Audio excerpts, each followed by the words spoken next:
नमस्कार, आप देख रहे हैं न्यूज वन इंडिया। मैं हूं आपके साथ दीपिका ओझा। गाजियाबाद में पहली बार रोड शो करेंगे प्रधानमंत्री नरेंद्र मोदी। रोड शो के लिए 6000 से अधिक पुलिसकर्मियों की तैनाती की गई है। इसके अलावा आपको बता दें कि रोड शो को लेकर गाजियाबाद में 2 लेयर की सुरक्षा व्यवस्था रहने वाली है। डायवर्जन प्लान लागू करने के लिए 700 ट्रैफिक पुलिस की तैनाती की गई है। इसके अलावा जो मेगा तैयारियां की गई हैं ताकि इस रोड शो को भव्य बनाया जा सके। पीएम के रोड शो के जो रूट रहने वाला है वो 1400 मीटर का रहने वाला है। इसके साथ ही आपको ये भी बता दें कि 36 जगहों पर प्रधानमंत्री नरेंद्र मोदी पर पुष्प वर्षा की जाएगी। इसके अलावा पीएम के रोड शो में 1 लाख लोगों के एकजुट होने की संख्या बताई जा रही है। पुलिस ने सुरक्षा के कड़े इंतजाम किए हैं और साथ ही ये भी आपको बता दें कि 2 लेयर की सुरक्षा की गई है, जिसमें 6000 से ज्यादा पुलिस बल की तैनाती की गई है। रूट डायवर्जन लागू किया गया है और साथ ही साथ आपको बता दें कि सीएम योगी आदित्यनाथ, प्रदेश अध्यक्ष भूपेंद्र चौधरी भी इस रोड शो में शामिल होंगे। गाजियाबाद से बीजेपी प्रत्याशी अतुल गर्ग के समर्थन में ये रोड शो होना है। प्रधानमंत्री नरेंद्र मोदी इस मेगा रोड शो के जरिए आम जनता तक पहुंचेंगे। रोड शो में 6000 से अधिक पुलिसकर्मियों की तैनाती की गई है। 2 लेयर की सुरक्षा व्यवस्था की गई है। इसके बाद रोड शो के बाद कार से दिल्ली के लिए प्रधानमंत्री नरेंद्र मोदी रवाना होंगे। शाम 5 बजे का समय फिलहाल निर्धारित है जब प्रधानमंत्री नरेंद्र मोदी गाजियाबाद पहुंचेंगे। दरअसल आपको बता दें कि दूसरे चरण में गाजियाबाद में मतदान होने हैं। 26 अप्रैल को गाजियाबाद में मतदान होगा और ऐसे में प्रधानमंत्री नरेंद्र मोदी रोड शो के जरिए भारतीय जनता पार्टी के प्रत्याशी अतुल गर्ग के समर्थन में लोगों से वोटों की अपील करेंगे। और साथ ही साथ आपको ये भी बता दें, गाजियाबाद सीट के अगर इतिहास की बात करें तो भारतीय जनता पार्टी के लिए एक सुरक्षित सीट गाजियाबाद मानी जाती है, क्योंकि चाहे बात निकाय चुनाव की हो या फिर विधानसभा चुनाव की बात हो या फिर बीते लोकसभा चुनावों के जो नतीजे रहे हैं, हर एक चुनाव में भारतीय जनता पार्टी को जीत हासिल हुई है। और ऐसे में आज का ये रोड शो अपने आप में खास होने वाला है, क्योंकि उत्तर प्रदेश में ये पहला रोड शो होगा गाजियाबाद में प्रधानमंत्री नरेंद्र मोदी का। तो पहली बार गाजियाबाद में रोड शो करने जा रहे हैं प्रधानमंत्री। और इस बार का ये जो रोड शो है वो इसलिए भी खास होता है क्योंकि इसी रूट पर सीएम योगी आदित्यनाथ भी रोड शो कर चुके हैं।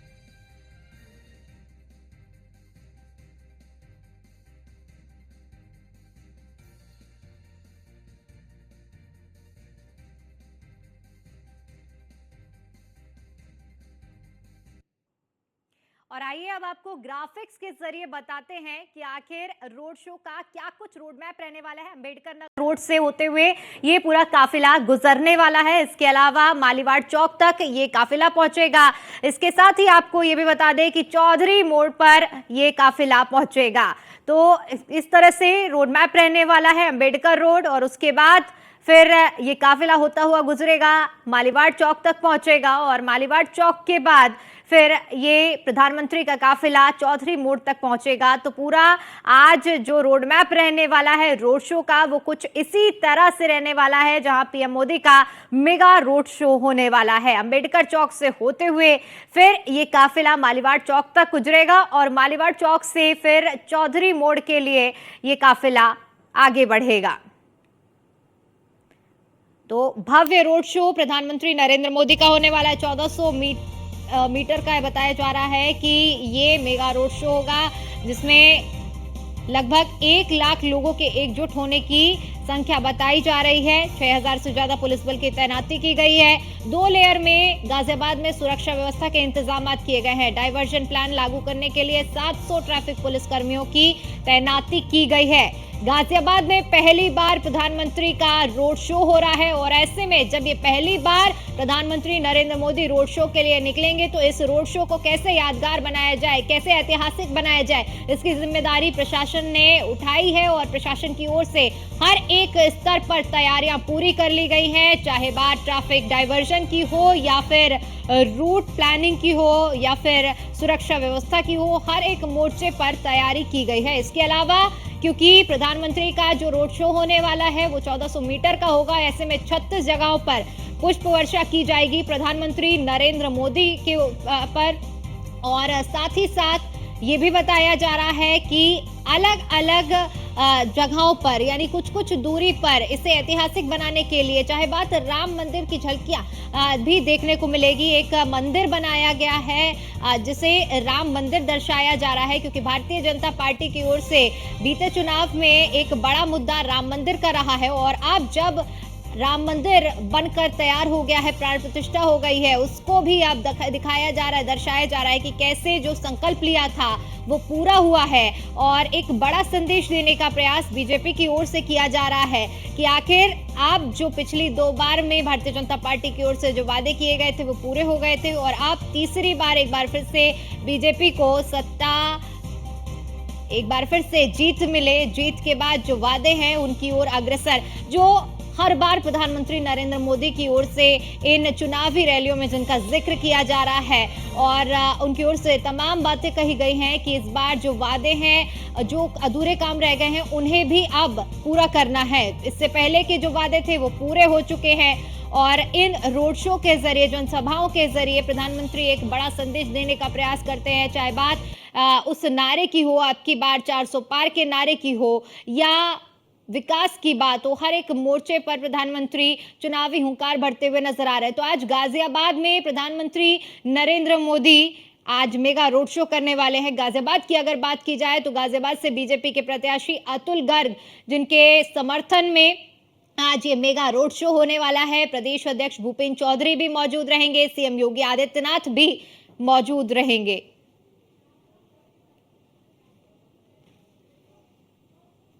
वहीं इसी पर ज्यादा जानकारी के साथ हमारे संवाददाता यादराम भारती हमारे साथ गाजियाबाद से जुड़ चुके हैं। यादराम, कुछ ही घंटों का समय बाकी है, प्रधानमंत्री नरेंद्र मोदी पहुंचने वाले हैं। फिलहाल क्या कुछ व्यवस्थाएं वहां पर देखने को मिल रही हैं? देखिए, अब कुछ ही समय बचा है जब प्रधानमंत्री नरेंद्र मोदी गाजियाबाद में आएंगे और अपना रोड शो शुरू करेंगे। और कार्यकर्ताओं की अगर बात करें तो तमाम कार्यकर्ता वहां पर व्यवस्था में लगे हुए हैं। इसके अलावा जो पुलिस प्रशासन है, 4 लेयर की जो सुरक्षा है, उस सुरक्षा में जो पीएम मोदी हैं वो रोड शो करेंगे। इसके अलावा अगर आम लोगों की बात की जाए तो उनके अंदर भी उत्साह भरपूर है और उत्सुकता का माहौल है। और चूंकि प्रधानमंत्री अब आने ही वाले हैं, ऐसे में सभी लोग अब जो रोड शो स्थल है उस पर निकल चुके हैं। इस समय हमारे साथ कुछ लोग मौजूद हैं, आइए सुनते हैं कि उन्होंने किस तरह की तैयारी की है। सर, बहुत बहुत स्वागत है आपका न्यूज़ 1 इंडिया में।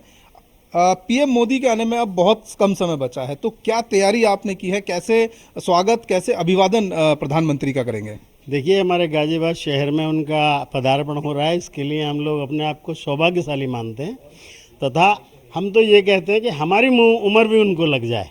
उसका कारण है कि उनको जितना भी विपक्ष ने नकारा, क्या क्या नहीं कहा, चाय वाला कहा, सौदागर कहा, चौकीदार कहा, और परिवार नहीं है बेपरिवार कहा, तो उसके लिए हमने एक कविता भी बनाई है जो कि हम वहाँ पर सुनाएंगे।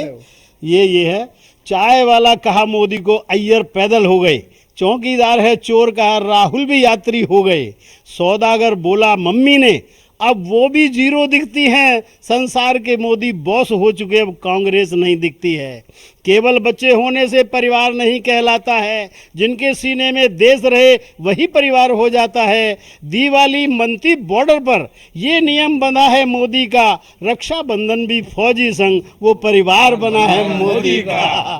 तो हम लोग तो इतने उत्सुक हैं उनका आवागमन का स्वागत करने के लिए कि हम कहते हैं हमारी उम्र उनको लग जाए। तो बिल्कुल हमारी उम्र उनको लग जाए। आप क्या कहेंगे, आपकी किस तरह से तैयारी है? हमारी तैयारी ऐसी है, देश में ऐसे पहले प्रधानमंत्री हैं जिन्होंने रोड शो का करा है और जो देश के लिए सोचते हैं। किसी घर महिला से किसी से पूछोगे, हर कोई ये कहेगा हमारी उम्र लग जाए मोदी। हम चाहते हैं मोदी जी आएँ फिर से, और जो बचा कुचा काम है वो भी पूरा कर दे बस। तो देखिए, बड़ी बात है कि हमारी भी उम्र लग जाए। प्रधानमंत्री पहली बार गाजियाबाद आ रहे हैं, तो क्या कहेंगे? ये हमारे गाजियाबाद का सौभाग्य है और हम बड़े खुश नसीब हैं कि हमारे देश के प्रधानमंत्री हमारे शहर में एक रोड के माध्यम से जनता को संबोधित करेंगे। उनमें उत्साह का इतना जोश है कि हम बस फूले नहीं समा पा रहे हैं।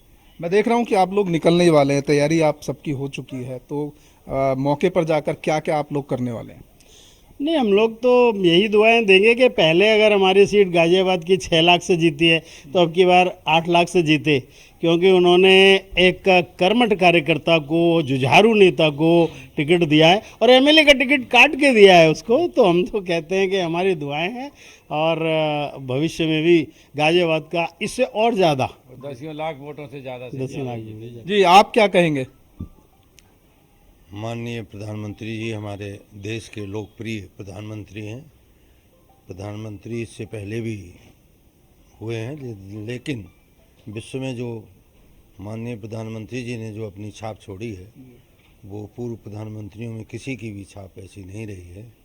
और आज हम लोगों के बीच में आ रहे हैं, उनके स्वागत के लिए हम सब लोग तैयार हैं जी जान से, और ईश्वर उनको लंबी आयु दे, हमारे देश का विकास हो उनके कर कमलों से, यही हम चाहते हैं।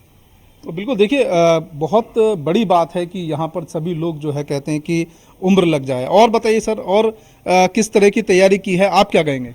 देखिए, गाजियाबाद के लोग बहुत उत्सुक से इंतजार कर रहे हैं प्रधानमंत्री जी का। अपना जो हर आदमी बहुत खुश है कि प्रधानमंत्री जी रोड शो इतना लंबा कर रहे हैं अपना जो है, और हम लोगों की भी पूरी तैयारी है को बहुत अच्छे से वेलकम करने के लिए।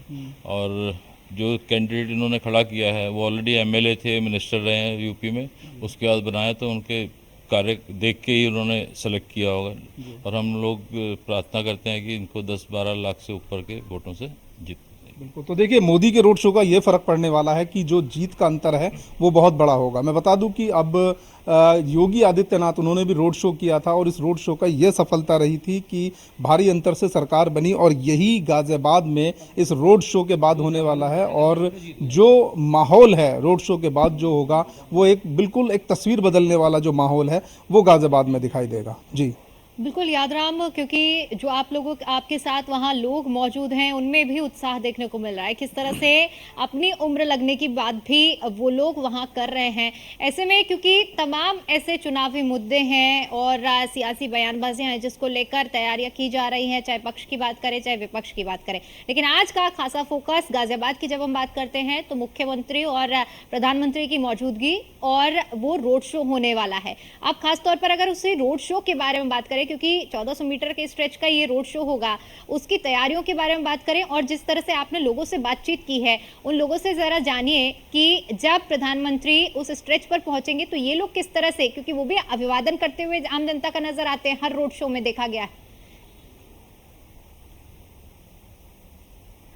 बिल्कुल, देखिए एक सवाल आया है कि जब आप वहाँ पर मौजूद रहेंगे, रोड पर रहेंगे, और किस तरह से आप तैयारी करेंगे और क्या अभिवादन करेंगे, क्योंकि जो प्रधानमंत्री हैं वो देखा जाता है कि जब रोड शो करते हैं तो जनता से बहुत अच्छे से एक आत्मीयता के साथ वो मिलते हैं। तो आपकी जिस उस समय जब रोड शो हो रहा होगा आप वहाँ मौजूद होंगे, तो किस तरह से आपकी एक रहेगा स्वागत का, या किस तरह से आपकी वहाँ पे आप क्या करेंगे, मतलब जब प्रधानमंत्री मोदी आएंगे?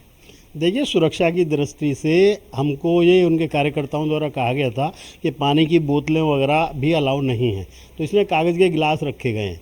हम लोग बॉटल से पानी लेकर के कागज़ के गिलासों में लोगों की प्यास बुझाएंगे, तथा जिस समय उधर से वो गुजरेंगे कोशिश करेंगे कि उनको हम हाथों से गुलदस्ता दें या माल्यार्पण करें। और यदि ज़्यादा भीड़ हुई सुरक्षा दृष्टि से नहीं दे पाए तो हमारी दुआएं उनके साथ हैं और उनके कर्तव्यनिष्ठ होने की हमें समीक्षा करने की आवश्यकता नहीं है। तो इसलिए बस यही, हर आदमी अपने मन से जा रहा है, तो इसलिए हम भी मन से जा रहे हैं। दूसरी चीज़ जो मैंने आपको सुनाई, ऐसा व्यक्ति आज तक नहीं आया कश्मीर में जहाँ सबसे ज़्यादा उग्रवाद है, वहाँ पर उन्होंने भाषण दिया। अपने सारे तीज और त्योहारों को वो फौज के साथ मनाते हैं, घर बार को छोड़ करके मनाते हैं। अरे हम तो कहते हैं वास्तव में मोदी जी, हम तूफानी बातें नहीं कह रहे, हम कह रहे हैं वास्तव में आपको हमारी जो है उम्र लग जाए, हम तैयार हैं। देखिए ये जनता का प्यार है लोगों के जो मोदी के प्रति। जी क्या कहेंगे? हाथ उठा कर जय कारा वीर बजरंगी, जय करा श्री राम, हर हर महादेव।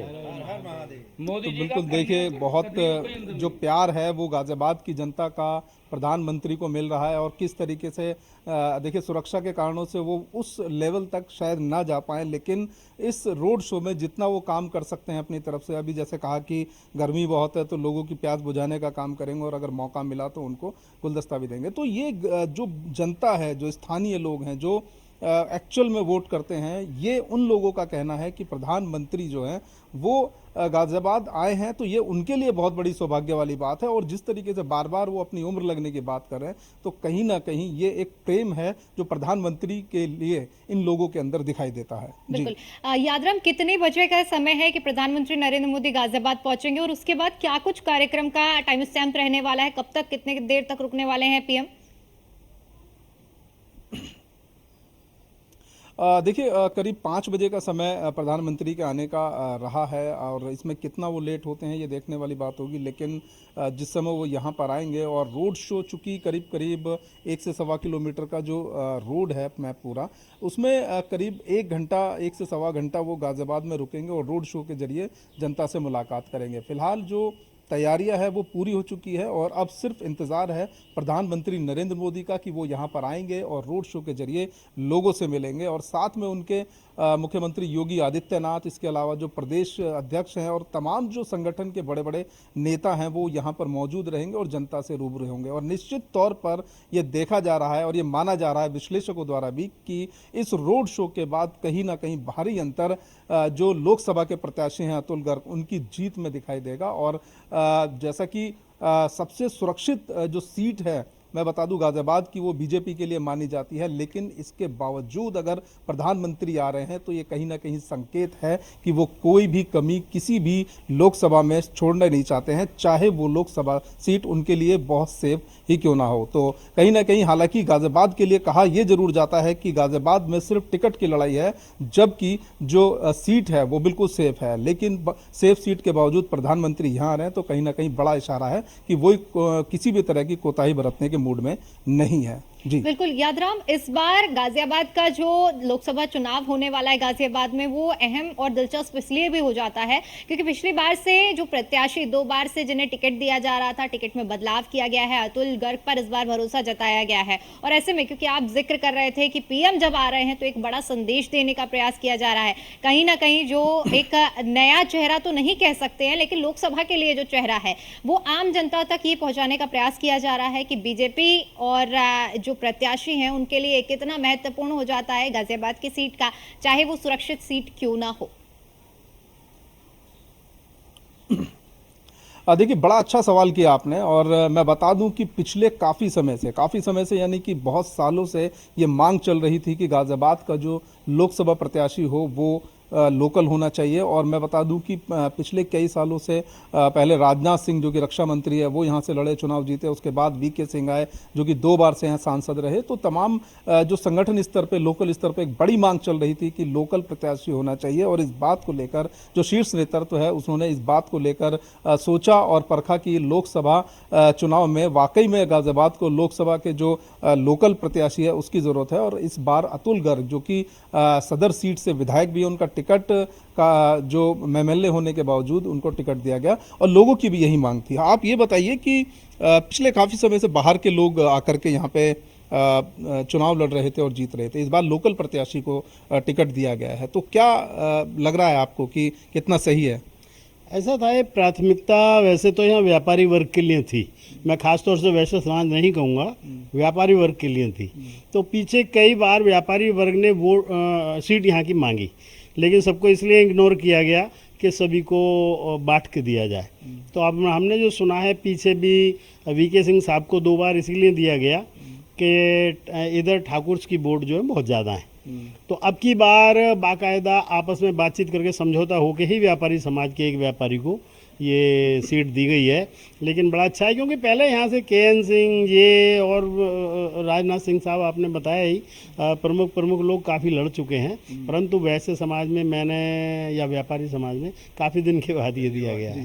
लेकिन एक बात ये है कि लोकल जो प्रत्याशी है यहाँ के लिए वो ज़्यादा ठीक है जो बाहर से आके लोग चुनाव लड़ते हैं, दूसरे जिलों के, वो ज़्यादा ठीक है। एक बात यहाँ पे बाहरी और लोकल प्रत्याशी की हो रही है, उसके लिए क्या कहेंगे, कौन सा ठीक है? इसका उदाहरण तो एक अपोजिशन पार्टी के सुरेंद्र गोयल जो रहे थे वो हैं कि यदि रात को 12 बजे भी उनके यहाँ पहुँच जाए, कोई परेशानी में है तो वो लुंगी में चल देते थे। तो लोकल का होने का ये फ़ायदा होता है कि अगर लोकल अतुल जी हैं तो उनको हम रात को 12 बजे भी किसी कार्य के लिए जगा सकते हैं, कह सकते हैं, प्रेशर भी डाल सकते हैं। बाहर के व्यक्ति को पहले तो समय लो, और समय लेने के पश्चात उसकी कोठी पे जाओ, कोठी पे चौकीदार रोक देगा और वो कहेगा गाजियाबाद ही मिलना, तो मुलाकात होने में ही समय निकल जाएगा। लोकल ही होना चाहिए। ये तो बहुत अच्छा, मैं तो कहूँगा धन्यवाद दूंगा सेंट्रल गवर्नमेंट को कि उन्होंने ये किया। तो यानी आपके हिसाब से इस बार अच्छा निर्णय लिया पार्टी ने?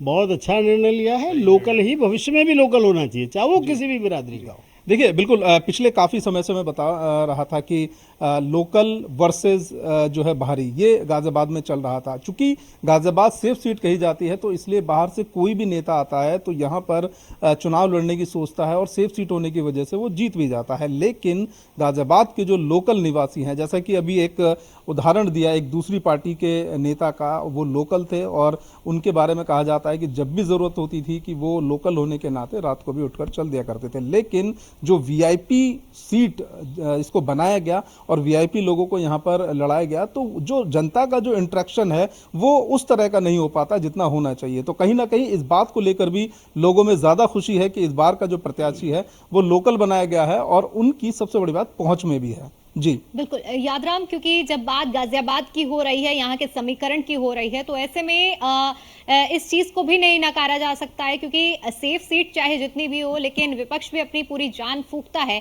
इस बार इंडी गठबंधन की ओर से भी वही प्रत्याशी एक बार फिर से उतारी गई है, डॉली शर्मा, जो पिछले 2019 के चुनाव में भी जिन्हें शिकस्त का सामना करना पड़ा था। ऐसे में अगर बात बीजेपी वर्सेस विपक्ष की जाए, यानी इंडी गठबंधन की जाए या बसपा की जाए, क्या कुछ समीकरण बैठ रहा है? देखिए, बिल्कुल जैसे कि पिछले काफ़ी समय से जो पार्टियां हैं वो इंडिविजुअल तरीके से चुनाव लड़ रही थी, लेकिन इस बार जो है इंडी गठबंधन यानी कि समाजवादी पार्टी और कांग्रेस का गठबंधन है, और गाजियाबाद में जो डॉली शर्मा है वो उसकी प्रत्याशी है। तो कहीं ना कहीं एक गठबंधन में एक अलग तरह का उत्साह है कि इस बार कई पार्टियां मिलकर गठबंधन बना रही हैं, और उसको लेकर के जो चुनाव है वो अब लड़ेंगी। चूंकि इतिहास ये रहा है कि कांग्रेस के जो एक सांसद हैं सुरेंद्र गोयल, वो यहाँ के सांसद रहे हैं, तो कहीं ना कहीं कांग्रेस को उम्मीद हमेशा रहती है, और दूसरे नंबर की पार्टी वो गाजियाबाद में रहती है, मैं बता दूं।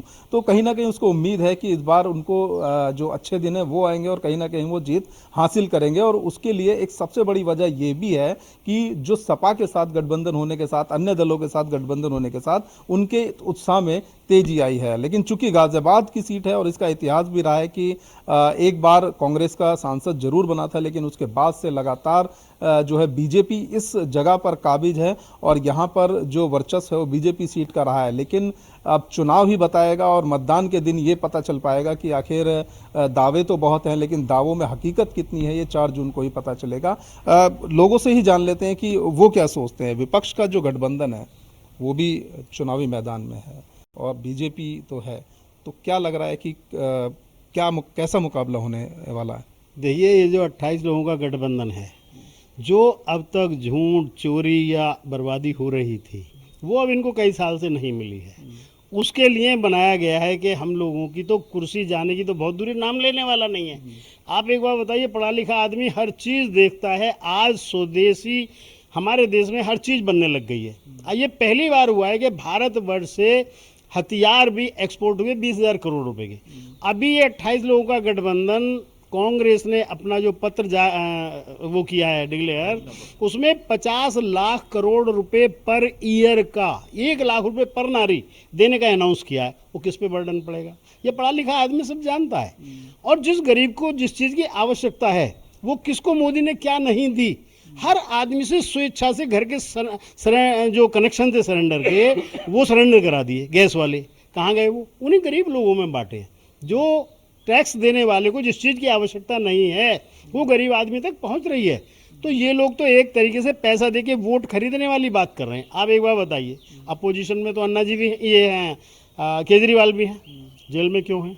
एक बोतल के साथ एक बोतल कभी आज तक फ्री बटी है? नहीं बटी ना। तो आप एक बात बताइए कि उन्होंने क्या किया देश का, अन्ना जी को और जीरो कर दिया। अन्ना जी की हर बात प्रधानमंत्री सुना करते थे और उस पर ध्यान देते थे। आज अन्ना जी की कोई बात इसलिए नहीं सुनी जा रही कि अन्ना जी ने जो सांप पैदा किया है वास्तव में वो बहुत जहरीला है। केजरीवाल जी के लिए मैं बोलना चाहूँगा, जी आप क्या कहेंगे गठबंधन के लिए? गठबंधन ऐसा है जी, ये जो केजरीवाल जी हैं, इनका एक स्टेटमेंट मैंने बहुत पहले सुना था। इन्होंने कहा था मोदी और बीजेपी को हराने के लिए मुझे अगर पाकिस्तान से भी संबंध जोड़ने पड़े, पाकिस्तान के साथ दोस्ती करनी पड़े तो मैं कर लूँगा। तो ये आपस के जो चोर उचक्के इकट्ठे हुए हैं, इनका कोई वो नहीं है, कोई टक्कर में नहीं है। बीजेपी साफ है और मोदी जी के नेतृत्व में टकाटक होगा। आपका जो बच रहा है सब कर देंगे काम से। 100% बिल्कुल, देखिए ये लोगों का कहना है कि जो विपक्ष है वो बहुत ज़्यादा नहीं चल पाएगा और बिल्कुल यादराम, जो आम जनता है उनके विचार हैं और समर्थन है, तो कहीं असमर्थता और नाराजगी भी है। बहुत बहुत शुक्रिया यादराम आपका हमारे साथ जुड़ने के लिए और जानकारी साझा करने के लिए। और चलिए इसी के साथ फिलहाल के लिए इस बुलेटिन में इतना ही। बाकी तमाम बड़ी खबरों के लिए देखते रहिए न्यूज़ 1 इंडिया। नमस्कार।